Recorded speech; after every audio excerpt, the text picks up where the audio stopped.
Escape from Rikers, secrets buried in the files. The vanishing inmate. It was just after 3 a.m. when the alarms at Rikers Island began to scream. Guards sprinted through echoing corridors, flashlights cutting through the dark. A bed inside one of the most heavily monitored cell blocks was empty. No inmate. No sound. Just a thin sheet neatly folded on the mattress, and a trail of muddy footprints leading toward the shadows of the prison yard. How could someone vanish from a place known as one of America's toughest jails, where razor wire, locked gates, and armed guards make escape nearly impossible? And why did certain details about this case get buried deep inside restricted files, sealed away from public eyes? This is the story of an escape attempt that rattled New York, shook the guards to their core, and left behind questions that still haunt the prison system today. But before we uncover the night of the escape, we need to go back to understand the world inside Rikers and the men desperate enough to risk everything to get out. Life on the edge. Rikers Island is not just a prison. It's a city within a city. Holding thousands of inmates at any given time, it's a place where fights break out in a heartbeat, gangs control entire dorms, and fear is constant. Our main figure, let's call him Marcus, was no ordinary inmate. Locked up on charges that could keep him behind bars for decades, Marcus felt like a trapped animal. He had seen stabbings in the showers, guards beaten in the corridors, and men lose their minds after months in solitary. Every day was a fight for survival. The low moments were endless. Cold meals slapped onto plastic trays, long stretches of silence in tiny cells, and guards who barely looked inmates in the eye. But what kept Marcus alive was a secret plan. He was watching, waiting, and carefully studying the weaknesses in Rikers' armor. At first, it was small things. A camera in the corner that sometimes flickered. A guard who fell asleep during night rounds. A loose panel near the shower drains that looked like it hadn't been touched in years. These details began to form the blueprint for something unthinkable, an escape. But just as Marcus started piecing together his plan, an extreme event shook the prison and forced him to act faster than he ever imagined. The riot. One night, chaos erupted in Marcus's unit. A fight between rival crews turned into a full-blown riot. Inmates armed with homemade blades stormed the tier, guards rushing in with batons and pepper spray. Marcus was caught in the middle, smoke filling the air, alarms blaring, men screaming. And in that chaos, for the first time, Marcus saw the one thing he had been waiting for, a door left unguarded, swinging wide open in the confusion. But could he take the chance? Could he really step into the unknown, knowing that one wrong move meant death? Or worse, a lifetime in solitary? Testing the boundaries. After the riot, Rikers Island was on lockdown. The sound of steel doors slamming echoed across the complex. Guards searched every cell, flipping mattresses, ripping apart lockers, and dragging inmates out for questioning. But Marcus stayed calm. He had been careful. He had left nothing behind. While other inmates complained about lost commissary items or bruises from rough searches, Marcus's mind was fixed on one thing, the unlocked door he had seen in the chaos. For him, it was proof that escape wasn't impossible. The prison wasn't perfect. It had cracks. For the next few weeks, he tested those cracks quietly. During showers, he'd time how long it took guards to make their rounds. He noticed one officer always checked his phone near the vending machine, wasting minutes he should have been watching the cameras. He memorized the sound of keys jingling, the pattern of the shift change, and even the slow hum of a generator that powered lights in his block. On the surface, it was a routine. But behind Marcus's calm stare, he was building a map inside his head, a map that led out of Rikers. Still, doubt gnawed at him. Stories floated around the prison like whispers carried by the wind. Inmates who tried to escape and vanished, their names erased, their files sealed.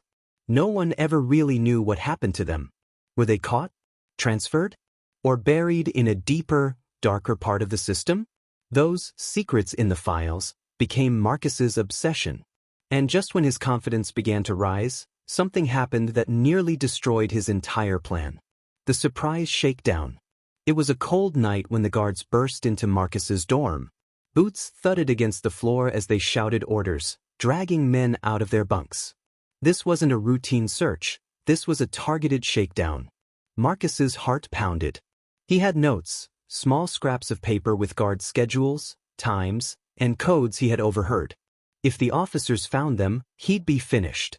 He shoved the scraps deep into a crack in the wall just as a flashlight beam cut across his face.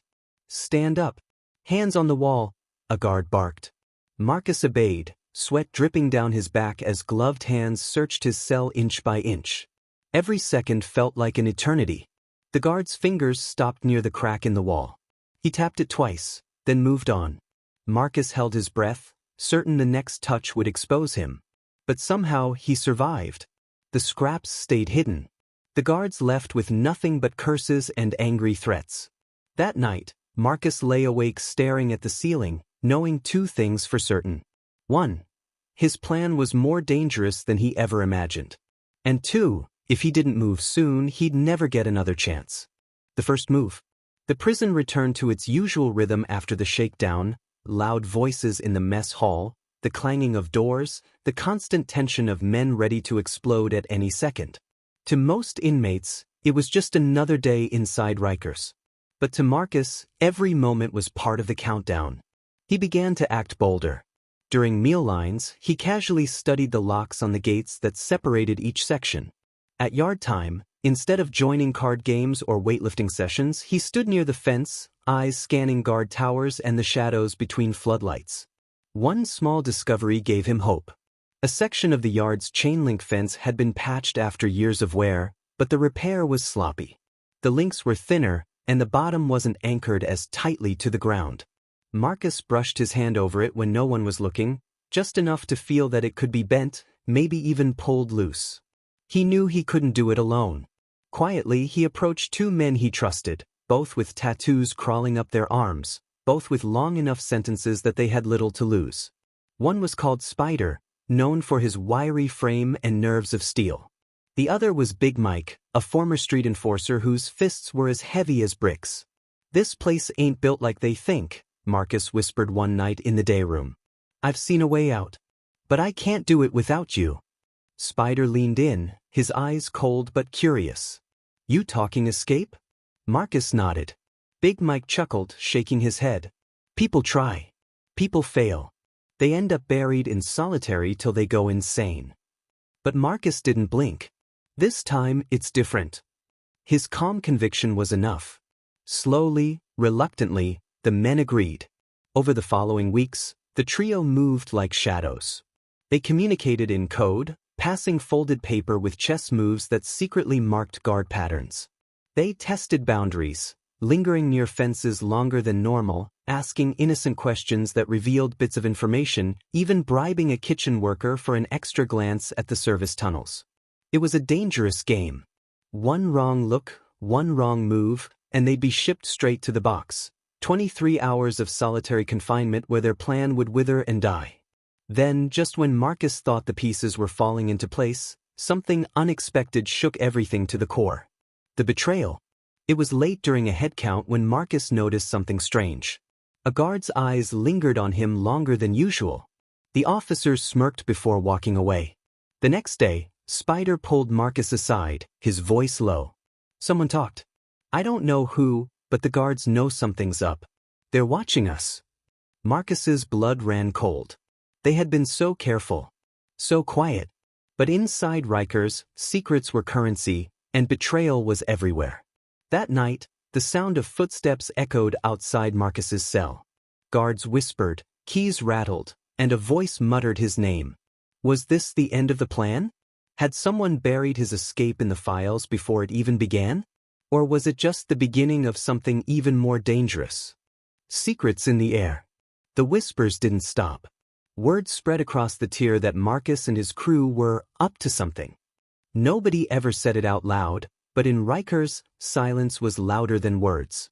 A glance, a smirk, a nod from the wrong inmate could mean the whole block already knew. Marcus lay on his bunk, eyes open in the dark, replaying every step of the plan. Who had slipped? Spider? Big Mike? Or maybe someone on the outside, one of the few people he trusted with coded letters that never should have left the prison mailroom. Days dragged by. Guards seemed sharper, more alert. Random pat-downs increased. Inmates were pulled for questioning. But Marcus kept his cool, acting like nothing was wrong. If they suspected him, he couldn't let them see fear.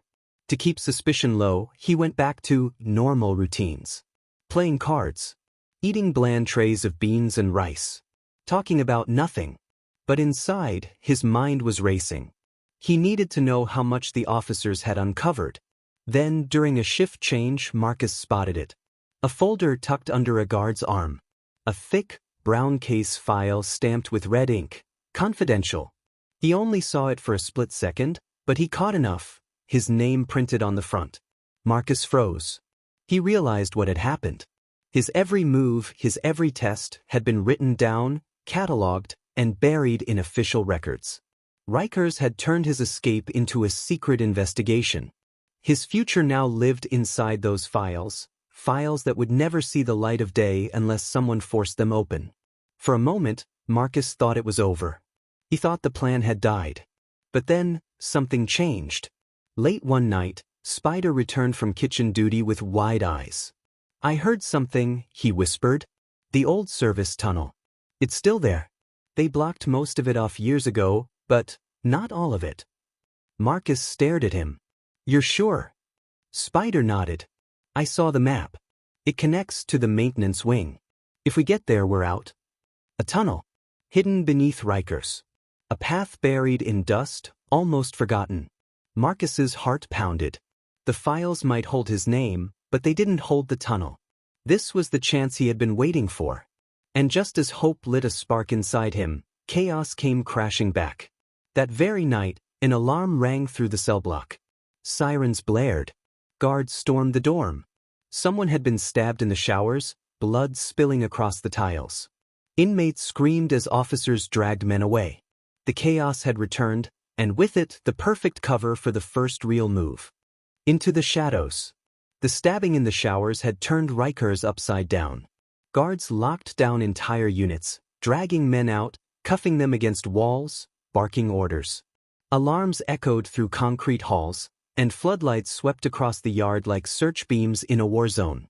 For Marcus, Spider, and Big Mike, this was the moment. In the chaos, the trio stuck to their plan. While other inmates shouted, cursed, and pressed against bars to watch the commotion, Marcus quietly signaled to Spider. They slipped away during the shuffle of bodies, moving like shadows against the walls. Their path led them to the maintenance wing, a part of Rikers most inmates never saw. It was cold, silent, and smelled of rust and oil. Pipes rattled above their heads. Every step echoed like a warning. Spider led the way, his wiry frame darting around corners. "Here," he whispered, crouching low. He pulled back a heavy panel near the floor.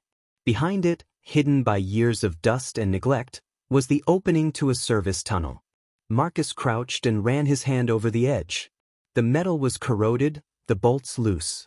Big Mike grunted and yanked hard, ripping the panel free with a groan that sounded too loud in the silence. They all froze, listening. No footsteps. No guards. Only the hum of electricity running through the prison walls. The tunnel yawned open before them, a narrow, black throat leading into the unknown. It smelled of mold and stagnant air, like it hadn't been touched in decades. Marcus's heart raced. This was it, the hidden path Spider had whispered about. The road that could lead them off Rikers Island. But before they could climb inside, a sound shattered the silence. Boots. Heavy, fast boots pounding against concrete. A guard's voice rang out. "I know you're in here." The beam of a flashlight cut through the darkness, landing just inches from Marcus's face. The escape had begun, but so had the chase. The tunnel gamble. The beam of the flashlight slashed across the maintenance wing, slicing through dust and shadows. Marcus felt his chest tighten. One wrong move, and it was over. "Go," he hissed. Spider dove into the tunnel first, his skinny frame vanishing into the black.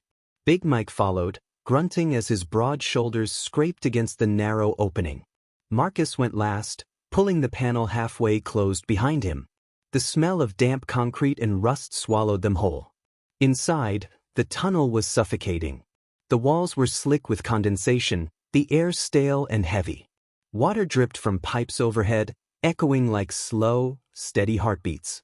Their knees scraped against the ground as they crawled deeper, every movement loud in the silence. Behind them, the sound of boots grew louder.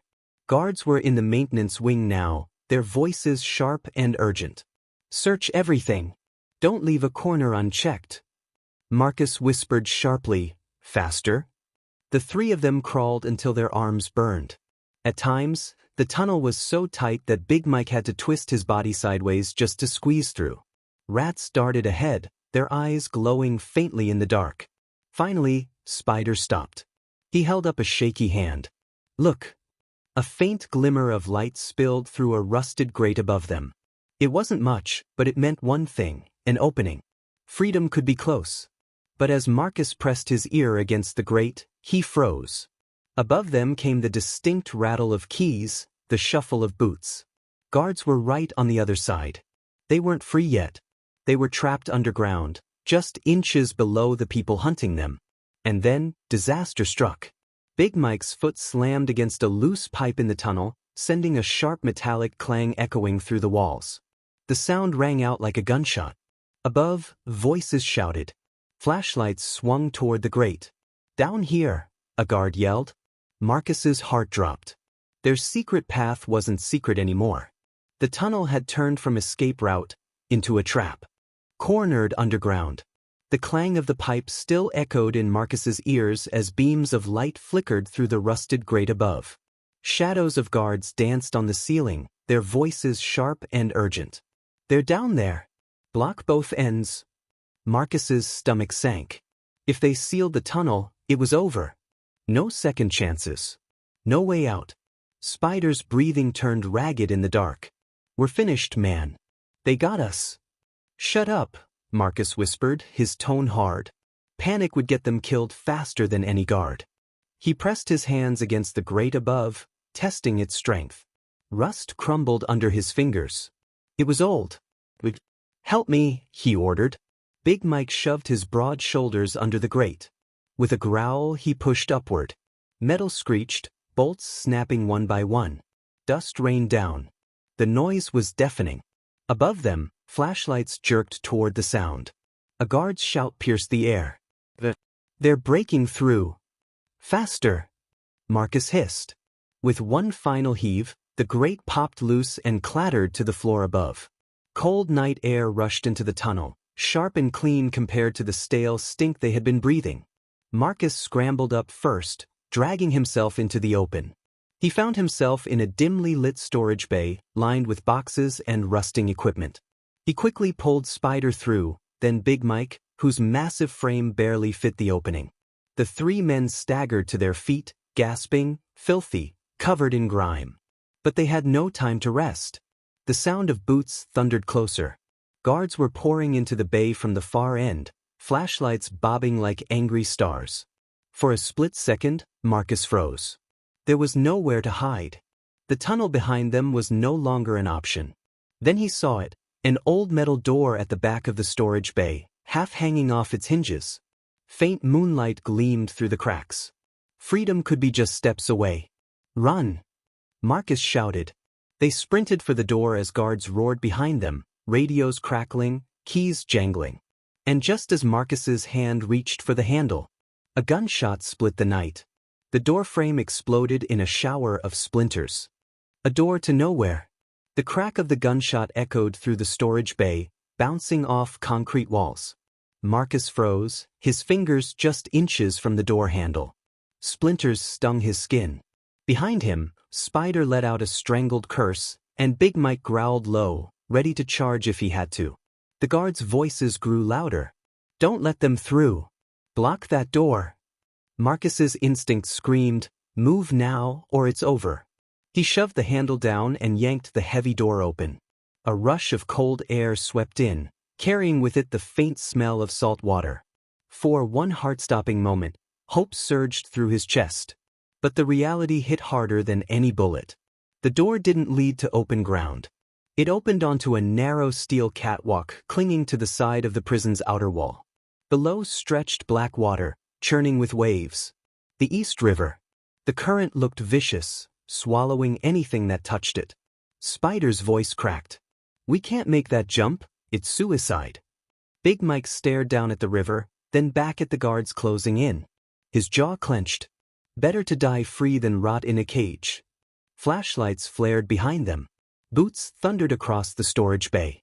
The guards were seconds away. Marcus's mind raced. The files he'd glimpsed, the whispers of past escapes that disappeared without a trace, it all clicked. Maybe this was why those files were buried. Maybe this was the secret. Inmates who reached the wall but never made it across the river. Men who vanished between concrete and current. "Move!" Marcus shouted, his voice breaking with urgency. Spider hesitated, shaking his head. Big Mike grabbed him by the arm and pushed him toward the edge. Marcus followed, his heart slamming like a drum. Behind them, a guard raised his weapon. "Stop, or you're done." In front of them, the river raged like a black mouth waiting to swallow them whole. With nowhere left to run, Marcus had to make the choice: leap into the unknown, or turn back and face the chains. The leap. The wind whipped against Marcus's face as he stood on the rusted catwalk, the black waters of the East River swirling violently below. The cold air stung his lungs, carrying the faint metallic taste of freedom, so close, but guarded by danger on all sides. Behind him, guards shouted orders, their flashlights cutting across the catwalk like blades. A warning shot cracked again, the bullet sparking off the railing just inches from Spider's hand. He yelped and pulled back, trembling. Big Mike's chest heaved, his eyes locked on the river. "This is it. We jump now or we never get out." Spider's voice broke. "We'll drown out there. Nobody survives that current." Marcus turned, staring into the darkness. He could barely see the opposite shore. Just faint outlines of the city, the glow of lights across the water, a world that felt like another planet. But he also knew the truth, staying meant chains. Solitary. Buried alive inside Rikers until he was nothing more than a name in a dusty file. "Better to vanish chasing freedom than rot behind bars," Marcus muttered. The guards were only steps away now, boots pounding on the metal catwalk. Radios crackled with frantic voices. A beam of light landed directly on Marcus, blinding him. "Down. On the ground, now," a guard barked, his weapon aimed squarely at Marcus's chest. For a single frozen second, time stopped. The air, the water, the shouting, all of it blurred. Marcus felt the weight of every choice, every moment that had brought him here. Then he made his decision. "Jump," he roared. Big Mike didn't hesitate. With a thunderous grunt, he launched himself over the railing, his massive body disappearing into the black below. A splash echoed, swallowed instantly by the roaring current. Spider screamed, torn between terror and loyalty. His eyes darted between Marcus and the guards, who were closing in fast. Finally, with a desperate cry, he threw himself after Mike, vanishing into the water. Marcus gripped the railing, his knuckles white. Behind him, the guards shouted, weapons raised. Ahead, the river churned like a beast hungry for blood. With one last breath, Marcus hurled himself into the void.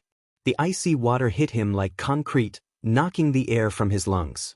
The current grabbed him instantly, pulling him under, dragging him into darkness. His ears roared, his chest burned, and the prison above vanished from sight. But even as the river tried to consume him, Marcus kicked, fought, clawed his way toward the faint glimmer of city lights on the far shore. Would he make it? Or would the East River claim him like so many before? Drowning in darkness. The East River swallowed Marcus whole. The icy water tore at his body like claws, pulling him deeper into blackness. His lungs screamed for air, his chest burning as he kicked desperately toward the surface.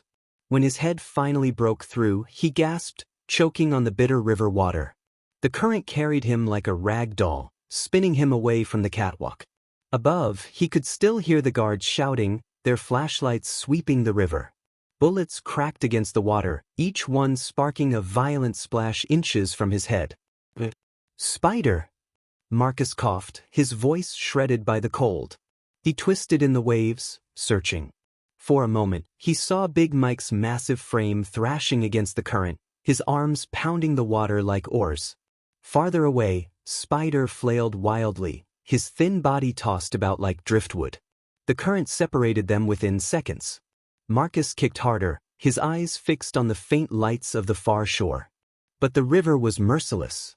Waves slammed into his face, shoving him under again and again. Every time he clawed back to the surface, his body grew weaker, his vision dimmer. Above the roar of the water, Marcus thought he heard a scream, a short, sharp cry that vanished into the night. He looked again. Spider was gone. A surge of panic ripped through him. Had the river claimed Spider? Or had he simply slipped too far ahead in the dark? Big Mike's voice cut through the chaos, hoarse but strong. "Keep swimming. Don't stop." Marcus forced his body forward, every kick slower than the last. His arms felt like lead, his chest felt ready to burst. The city lights ahead seemed to grow brighter, but no closer, as if mocking his struggle.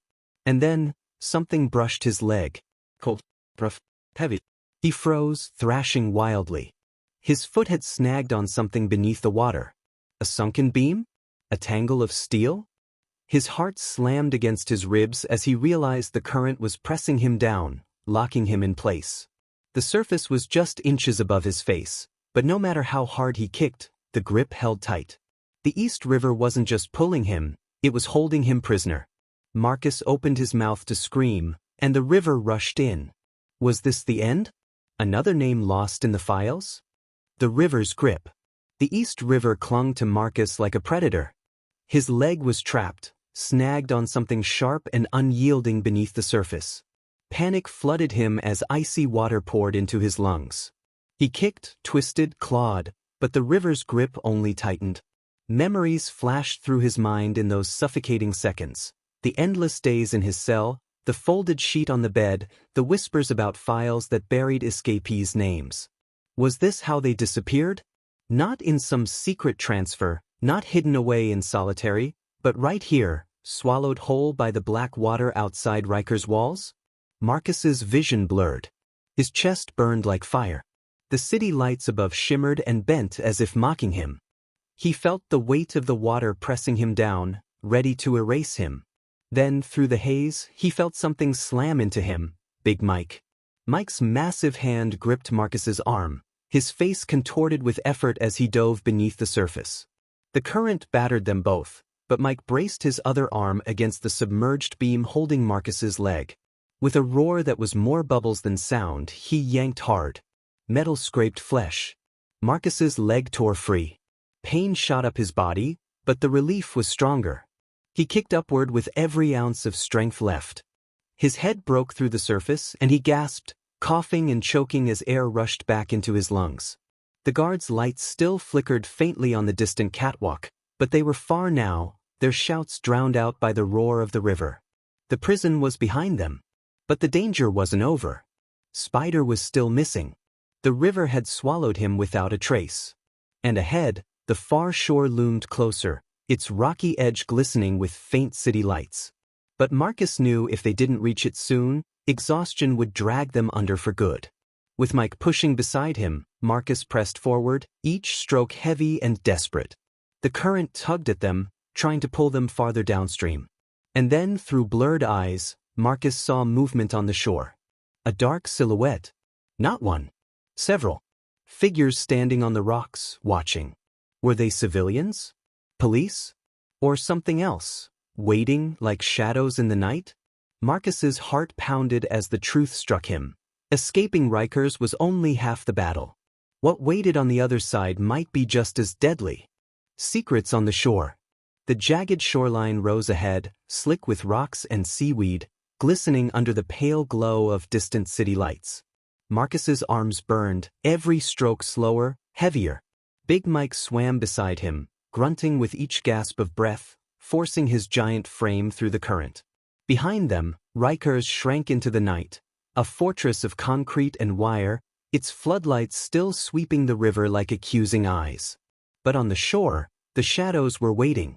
As Marcus dragged himself onto the rocks, his hands torn and bleeding, he saw them clearly, 3 figures in dark coats, standing just beyond the tide.